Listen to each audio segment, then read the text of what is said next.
Hello students, welcome to MKH. आज हम बात करने वाले हैं आपका चैप्टर नंबर 7, हमारे आसपास के बाज़ार। तो चलिए स्टार्ट करते हैं।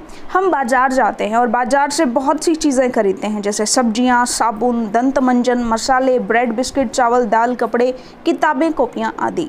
हम जो कुछ खरीदते हैं, यदि उन सब की सूची बनाई जाए तो वो काफ़ी लंबी होगी। बाज़ार भी कई प्रकार के होते हैं जहां हम अपनी रोज़मर्रा की ज़रूरतों के लिए जाते हैं, जैसे हमारे पड़ोस की गुमटी, साप्ताहिक हाट बाज़ार, बड़े बड़े शॉपिंग कॉम्प्लेक्स और शॉपिंग मॉल।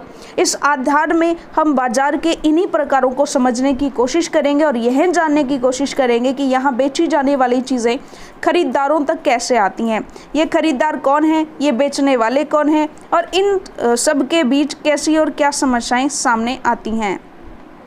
चलिए देखिए यहाँ पर किस तरह से अलग अलग तरह के बाज़ार जो हैं वो दिखाए गए हैं। चलिए, साप्ताहिक बाज़ार। देखिए, साप्ताहिक बाज़ार यह नाम ही इसलिए पड़ा है क्योंकि यह सप्ताह के किसी एक निश्चित दिन लगता है। इस साप्ताहिक बाज़ार में रोज़ खुलने वाली पक्की दुकानें नहीं होती हैं। व्यापारी दिन में दुकान लगाते हैं और शाम होने पर उन्हें समेट लेते हैं। अगले दिन वे अपनी दुकानें किसी और जगह पर लगाते हैं। देश भर में ऐसे हज़ारों बाज़ार लगते हैं। लोग इनमें अपनी रोज़मर्रा की ज़रूरतों की चीज़ें खरीदते हैं। साप्ताहिक बाज़ार में बहुत सी चीज़ें सस्ते दामों पर मिल जाती हैं।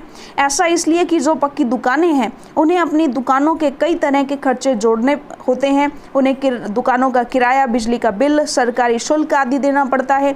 इन दुकानों पर काम करने वाले कर्मचारियों की तनख्वाह भी इन्हीं खर्चों में जोड़नी होती है।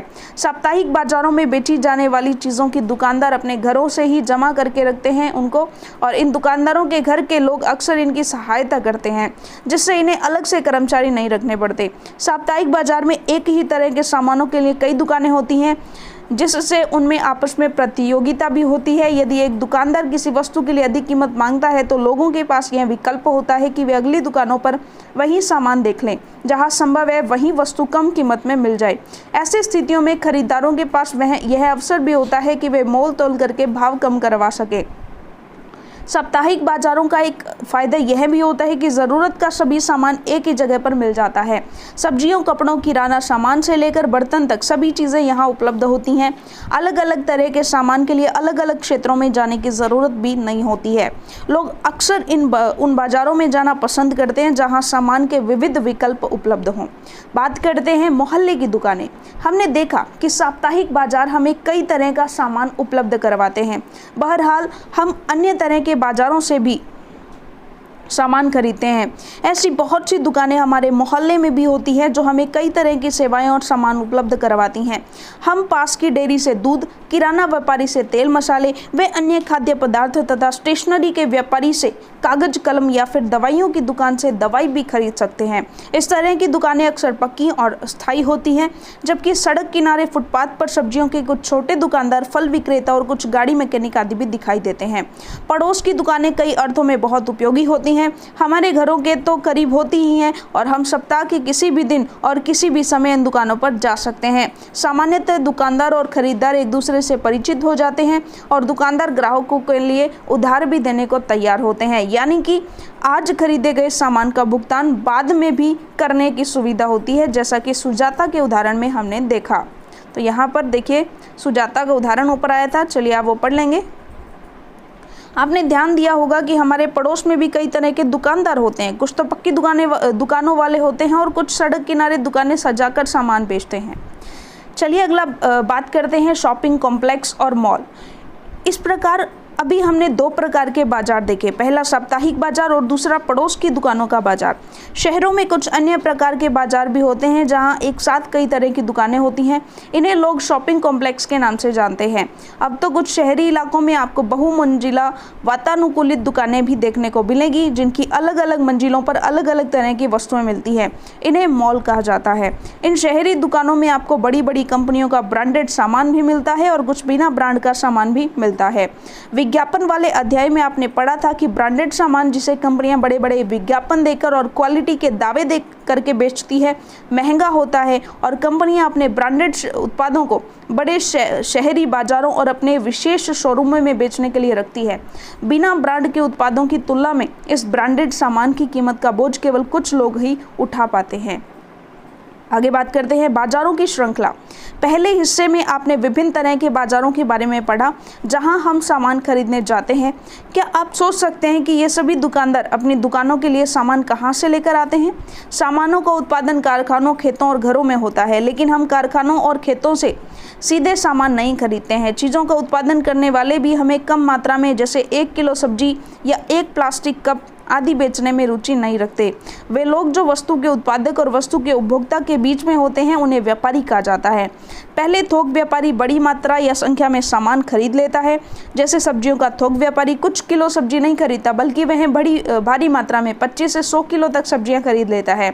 इन्हें वह दूसरे व्यापारियों को बेचता है। यहाँ खरीदने वाले और बेचने वाले दोनों व्यापारी होते हैं। व्यापारियों की लंबी श्रृंखला का यह अंतिम व्यापारी जो अंततः वस्तुएं उपभोक्ता को बेचता है उसे खुदरा या फुटकर व्यापारी कहते हैं। यह वही दुकानदार होता है जो आपको पड़ोस की दुकानों, साप्ताहिक बाजार या फिर शॉपिंग कॉम्प्लेक्स में सामान बेचता मिलता है। हम इसे यहाँ दिए गए उदाहरणों से समझेंगे। हर शहर में थोक बाजार का एक क्षेत्र होता है। यहाँ वस्तुएं पहले पहुँचती है और यहीं से वे अन्य व्यापारियों तक पहुँचती है। सड़क किनारे की दुकान का छोटा व्यापारी, जिसके बारे में आपने पहले पढ़ा था, बड़ी संख्या में प्लास्टिक का सामान शहर के थोक व्यापारी से खरीदता है। हो सकता है कि वह बड़ा व्यापारी अपने से भी बड़े थोक व्यापारी से स्वयं सामान खरीदता हो। शहर का बड़ा थोक व्यापारी प्लास्टिक का यह सामान कारखाने से खरीदता है और उन्हें बड़े गोदामों में रखता है। इस तरह के बाजार की एक श्रृंखला बनती है। जब हम एक सामान खरीदते हैं तब हम यह ध्यान नहीं देते कि वह सामान किस किस के पास से सफ़र करता हुआ हम तक पहुंचता है। हर जगह बाजार। देखिए, हमने देखा कि अलग अलग जगहों पर तरह तरह के बाजार हैं जहां तरह तरह की वस्तुएं खरीदी बेची जाती हैं। यह बाजार अपनी अपनी जगहों और समय पर अपनी तरह से काम करते हैं। कई बार तो यह भी आवश्यक नहीं होता कि आप सामान खरीदने के लिए बाजार जाएं। अब तो तरह तरह के सामान के लिए फ़ोन या इंटरनेट पर भी ऑर्डर दिए जाते हैं और सामान आपके घर तक पहुंचा दिया जाता है, जिसे शिपिंग कहते हैं। आपने देखा होगा कि नर्सिंग होम और डॉक्टर के क्लिनिक में भी कुछ कंपनियों के प्रतिनिधि अपना सामान बेचने का कार्य कर रहे होते हैं। इस तरह हम देखते हैं कि बेचना खरीदना कई तरीकों से चलता रहता है। ये ज़रूरी नहीं है कि वह केवल बाजार की दुकानों से ही होता हो। ये तो बाजार के वे रूप हैं जो हमें सीधे तौर पर दिखाई देते हैं। ऐसे भी कुछ बाजार होते हैं जिनके बारे में हमारी जानकारी कम ही होती है, क्योंकि यहाँ बिकने और खरीदी जाने वाली चीज़ें हम सीधे प्रयोग नहीं करते। जैसे एक किसान अपनी फसल की पैदावार बढ़ाने के लिए कुछ खाद और उर्वरकों का इस्तेमाल करता है। ये उर्वरक वह शहर की कुछ खास दुकानों से खरीदता है जहां खाद के कारखानों से माल मंगाया जाता है। एक कार के कारखाने के द्वारा इंजन, गियर्स, पेट्रोल टंकियां, एक्सल, पहिए आदि अलग अलग कारखानों से खरीदे जाते हैं, परंतु इस सबसे बेखबर हम कार के शोरूम में अंतिम उत्पाद कार को ही देखते हैं। सभी चीज़ों के बनाने और बेचने की ऐसी ही कहानी होती है। बात करते हैं बाजार और समानता। इस अध्याय में हमने अपने आसपास के कुछ बाजारों पर नज़र डाली। हमने साप्ताहिक बाजार से लेकर शॉपिंग कॉम्प्लेक्स तक की दुकानों और दुकानदारों को देखा। इन दोनों दुकानदारों में बड़ा अंतर है। एक छोटी पूंजी से व्यवसाय करने वाला दुकानदार है और दूसरा अपनी दुकान के लिए बड़ी पूंजी खर्च कर सकता है और इनकी आमदनी भी अलग अलग होती है। साप्ताहिक बाजार का छोटा दुकानदार शॉपिंग कॉम्प्लेक्स के व्यापारी की तुलना में बहुत कम लाभ कमा पाता है। इसी तरह खरीदारों की भी अलग अलग स्थितियां हैं। ऐसे बहुत से लोग हैं जो सबसे सस्ता मिलने वाला सामान भी खरीद पाने की स्थिति में नहीं है, जबकि दूसरी ओर लोग मॉलों में महंगी खरीदारी करने में व्यस्त रहते हैं। इस तरह कुछ हद तक अन्य कारणों के अलावा हमारी आर्थिक स्थिति ही यह तय करती है कि हम किन बाजारों में खरीदार या दुकानदार हो सकते हैं। हमने सामान के उत्पादन से लेकर हम तक पहुंचने से बनने वाली बाजारों की श्रृंखला को समझा। इस श्रृंखला से ही यह संभव होता है कि एक जगह उत्पादित होने वाला सामान लोगों के लिए हर जगह उपलब्ध हो जाए। वस्तुओं के बिकने से वस्तुओं का उत्पादन सीधे जुड़ा होता है। बनी हुई चीज़ों के बिकने से ही लोगों को रोजगार मिलता है और उत्पादन भी बढ़ाया जाता है। परंतु क्या इससे श्रृंखला के प्रत्येक स्तर पर लाभ के समान अवसर मिलते हैं? तो आगे एक कमीज की कहानी अध्याय में हम इस सवाल को समझने का प्रयास करेंगे। तो चलिए इसी के साथ हमारा अध्याय पूरा होता है। इसके प्रश्नोत्तर चलिए हम देख लेते हैं। तो देखिएगा, जो आपका चैप्टर नंबर 8 है, जो आपने अभी अभी पढ़ा हमने उसके प्रश्नोत्तर देख लेते हैं। पहला प्रश्न है, एक फेरी वाला एक किसी दुकानदार से कैसे भिन्न है? तो देखिए, एक दुकानदार के पास तो पक्की दुकान होती है, जबकि एक फेरी वाले के पास अपना सामान बेचने के लिए कोई पक्की दुकान नहीं होती। वह गलियों में घूम घूम कर अपना सामान बेचता है। एक दुकानदार के पास कई तरह के सामान अधिक मात्रा में होते हैं, जबकि एक फेरी वाले के पास सीमित सामान कम मात्रा में होता है। दुकानदार को कई तरह के खर्चे होते हैं, जैसे बिजली का बिल आदि भरना और किराया भरना पड़ता है, लेकिन फेरी वाले को किसी भी तरह का बिल नहीं भरना पड़ता।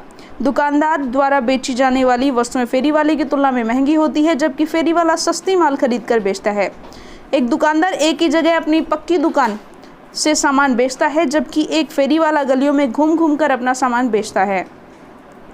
आगे प्रश्न देखिए, निम्नलिखित तालिका के आधार पर एक साप्ताहिक बाजार और शॉपिंग कॉम्प्लेक्स की तुलना कीजिए। खैर, आप ये खुद करेंगे। आगे देखिए, स्पष्ट कीजिए कि बाजारों की श्रृंखला कैसे बनती है। ये भी देखिए, हमने काफ़ी बार पढ़ लिया है इसे, और ये आप देख लीजिएगा। चलिए अगला प्रश्न देखिए, सब लोगों को बाजार में किसी भी दुकान पर जाने का समान अधिकार है। क्या आपके विचार में महंगे उत्पादों की दुकानों के बारे में यह बात सत्य है? उदाहरण दीजिए। तो बिल्कुल सही है। सभी लोगों को बाजार में किसी भी दुकान पर जाने का समान अधिकार है, चाहे वह महंगे सामान बेचने वाले शॉपिंग कॉम्प्लेक्स की दुकान हो या फिर सस्ती चीज़ें। उदाहरण के लिए, कविता और सुजाता अंचल मॉल गई। ये एक ब्रांड वाले कपड़ों की दुकान पर गई। वहाँ किसी भी कपड़े की कीमत 2000 रुपये से कम नहीं थी। यह कीमत साप्ताहिक बाजार में कपड़ों की कीमत से 5 गुना अधिक थी। अतः उन्होंने कपड़ा नहीं खरीदा और वापस आ गई और फिर एक सस्ती दुकान से कपड़ा खरीदा। अगला प्रश्न देखिए, बाजार में जाए बिना भी खरीदना और बेचना हो जाता है। उदाहरण के लिए इस कथन की व्याख्या कीजिए। उदाहरण देकर के देखिए, यहाँ पर मात्रात्मक गलतियाँ बहुत हैं, टाइपिंग मिस्टेक है, तो उसके लिए बिल्कुल माफ़ कीजिएगा, लेकिन आप खुद से जो है इसको सही करते हुए, करेक्ट करते हुए लिखिएगा। खरीदने और बेचने का काम बाजार में जाए बिना भी हो सकता है। यह कथन वर्तमान बाजार व्यापार के परिदृश्य को देखते हुए बिल्कुल सही है। नई तकनीक के आगमन से खरीद बिक्री के लिए बाजार में शारीरिक रूप से उपस्थिति जो है की पारंपरिक अवधारणा को बदल कर रख दिया गया है। आज हमें बाजार जाकर सामान खरीदने की ज़रूरत नहीं है। कोई भी फ़ोन या इंटरनेट के माध्यम से किसी भी चीज़ का ऑर्डर दे सकते हैं और ये चीज़ें घर या निर्दिष्ट जगह पर पहुंच जाती हैं। उदाहरण के लिए आपने डॉक्टर के यह सेल्स रिप्रेजेंटेटिव को ऑर्डर, देखिए डॉक्टर या फिर जो सेल्स रिप्रेजेंटेटिव होते हैं उनको ऑर्डर लेने के लिए आते देखा होगा। अतः यह संभव है कि आप बाजार जाए बिना सामान की खरीद बिक्री कर सकते हैं। कुछ अतिरिक्त प्रश्न भी दिए गए हैं कि किसी बाजार को साप्ताहिक बाजार कब कहते हैं। तो देखिए, जब कोई बाजार प्रत्येक सप्ताह किसी विशेष दिन को निश्चित स्थान पर लगता हो तो उसे साप्ताहिक बाजार कहते हैं। साप्ताहिक बाजार की कोई एक विशेषता बताइए। तो साप्ताहिक बाजार में आम ज़रूरत की सभी चीज़ें एक ही जगह पर सस्ती दरों में उपलब्ध होती हैं। शॉपिंग कॉम्प्लेक्स शहरी क्षेत्रों, महानगरों आदि में पाए जाते हैं। सामान कहाँ निर्मित होते हैं? तो सामानों का निर्माण घरों, कारखानों, फर्मों आदि में किया जाता है। साप्ताहिक बाजार के बारे में आप क्या जानते हैं? तो देखिएगा, साप्ताहिक बाजार का आयोजन प्रत्येक सप्ताह एक निश्चित दिन को होता है। साप्ताहिक बाजार में दुकानदारों की स्थायी जो है दुकानें नहीं होती हैं। दुकानदारों की व्यापारी सारा दिन अपनी दुकान चलाते हैं और शाम को अपना सामान समेटकर घर वापस चले जाते हैं। स्थायी दुकानों पर वे कौन से अतिरिक्त खर्चे आते हैं जो साप्ताहिक बाजार के दुकानों पर नहीं आते? तो कुछ ऐसे खर्चे हैं जो स्थायी दुकानों पर तो आते हैं किंतु साप्ताहिक बाजार के दुकानों पर नहीं आते। उदाहरण के लिए, स्थायी दुकान वाले को दुकान का किराया, बिजली बिल, विभिन्न सरकारी शुल्क चुकाना पड़ता है और उन्हें अपने कर्मचारियों को वेतन भी देना पड़ता है। आगे देखिए, संपत कौन है और वह क्या करता है? संपत साप्ताहिक बाजार का एक छोटा व्यापारी है और ये व्यक्ति विशेष के लिए आया है जो पाठ के अंदर था, और वह शहरों के बड़े व्यापारियों से कपड़े खरीदता है। सप्ताह भर उन कपड़ों को अलग अलग साप्ताहिक बाज़ारों में बेचता है। मॉल्स के बारे में आप क्या जानते हैं? तो बहुत बड़ी बहुमंजिला वातानुकूलित इमारतें होती हैं जिनकी अलग अलग मंजिलों पर दुकानें बनी होती हैं, उन्हें मॉल्स कहते हैं। इन मॉल्स में ब्रांड, बिना ब्रांड और सभी तरह के जो उत्पाद हैं वो मिलते हैं और विज्ञापनों द्वारा इन उत्पादों की बिक्री को प्रोत्साहित किया जाता है। और बाकी के जो प्रश्न हैं, जैसे व्यापारी किसे कहते हैं, खुदरा या फुटकर जो व्यापारी है वो किसे कहते हैं? तो ये देखिएगा, जो लोग वस्तु के उत्पादक और वस्तु के उपभोक्ता के बीच में होते हैं उन्हें व्यापारी कहते हैं।